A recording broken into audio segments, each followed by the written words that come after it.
తారీఖున కేరళ మరియు తమిళనాడు, కర్ణాటక రాష్ట్రాలంటే మన దేశాన్ని తాకినటువంటి నైరుతి రుతుపవనాలు 2 రోజుల్లో అంటే ఈ రోజున ఆంధ్రప్రదేశ్ ని కూడా తాకి ఆంధ్రప్రదేశ్ లోని రాయలసీమ జిల్లాలను తాకాయి.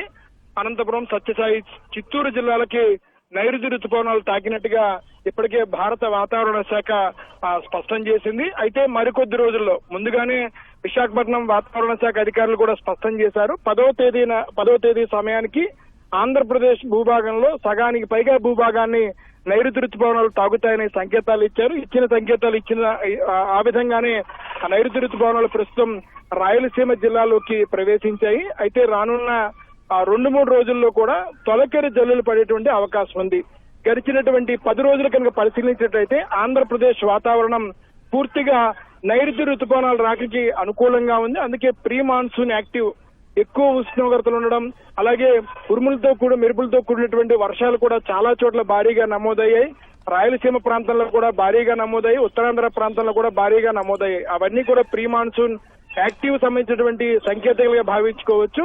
సంకేతాలు తగ్గట్టుగానే ఈ రోజున నైరుతి రుతుపవనాలు రాయలసీమ జిల్లాలోకి ప్రవేశించాయి. మరొక 4 రోజుల్లో ఆంధ్రప్రదేశ్ భూభాగం సగానికి పైగా ఈ నైరుతి రుతుపవనాలు కవర్ చేసేటువంటి అవకాశం ఉంది.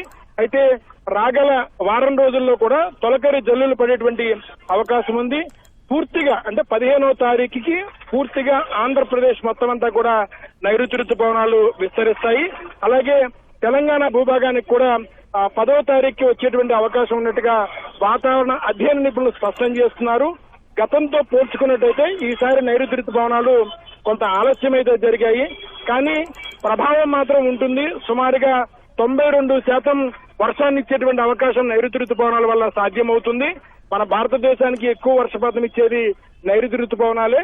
నైరుతి రుతుపవనాలు ఈ సమయంలో రావడం, అలాగే కొంత యాక్టివ్ గా కూడా ఉన్నాయి. ఆ యాక్టివ్ గా ఉన్న కారణం చేత మరొక 4 రోజుల్లో ఇటు ఆంధ్ర, తెలంగాణ ప్రాంతాలు కూడా పూర్తిగా విస్తరించేటువంటి అవకాశం ఉందని వాతావరణ అధ్యయన నిపుణులు స్పష్టం చేస్తున్నారు.